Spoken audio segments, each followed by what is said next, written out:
I work a 40-hour job. I do a little bit of tutoring, and I have a handyman business on the side. Online classes for me fit more in my schedule with working full-time and having 3 very busy children and a husband, and I'm also taking other classes at another school that I do have to go to class for, so that's 1 night a week where I'm already at class, and so being able to do an online class is on my time. You know, I can do it at home with my family and still somewhat feel like I'm not neglecting the kids or the family as much anyway. I could take it anywhere. So for example, I was in Washington helping my daughter. There was my computer. It was easy. I learned, studied. And there were no gaps in my ability to fulfill my requirements, you know, and I thought that was great. When it comes to the online classes, you know, you have students that are on at 2 o'clock in the morning, or, you know, I used to do my homework during my lunch break and would send emails. And so they're really, it's more around the clock.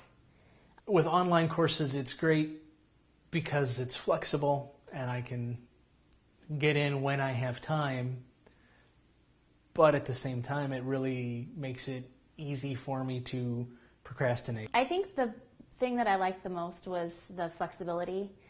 Granted, I am a major procrastinator, so that ended up hindering sometimes.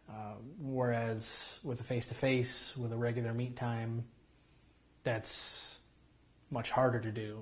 You have to make time to get everything done. To kind of learn and study your own pace and your own way. There's some in-class material that you may not learn like the instructor teaches it. So online learning, you can kind of learn it your own way and develop your own study habits for it, and it kind of puts you more in control of your learning. I think for the students, because there is, you know, when you're on site and you're in the classroom with the teacher, you get to know the teacher pretty intimately, where online you might not. But it might be to the advantage of the teacher if there was a little bit more of that. I'm a tactile learner, and also by seeing.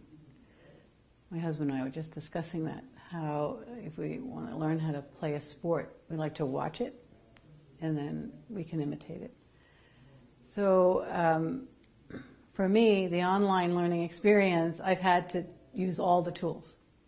I've had to read, highlight, actually speak it out loud. Anything I could do, I had to use all the tools that were available to me in any particular class. I feel that I learn best by doing. I learn how to write in certain formats by trial and error.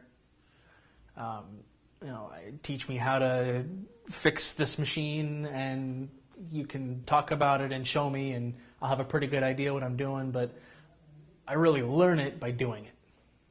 I need to be doing it and playing with it to understand it, and so sitting there and reading my textbook and writing a paper really didn't do anything for me when it came to learning the material. I've always looked at them as more of my educational support rather than my instructor, because I'm basically I have to teach myself the stuff by reading it and doing the assignments and stuff and keeping myself on task. Whereas when you're in the classroom, it's your instructor's explaining it and you can ask questions right away. And so I think it's more of a supportive role when it comes to the online classes rather than the lecturing role that you would get in a face-to-face class. And just having the kind of the open email, you know, that the students can communicate with them and stuff that way is just very helpful, and just letting the students know that, you know, you understand that they're busy, and, you know, having them know that you're just as busy, but having that mutual respect is, I think, nice. And just stay open and offer, you know, let the students know you're available when you're available. And if you're not available on the weekends, that's fine, kind of thing. You have a life too.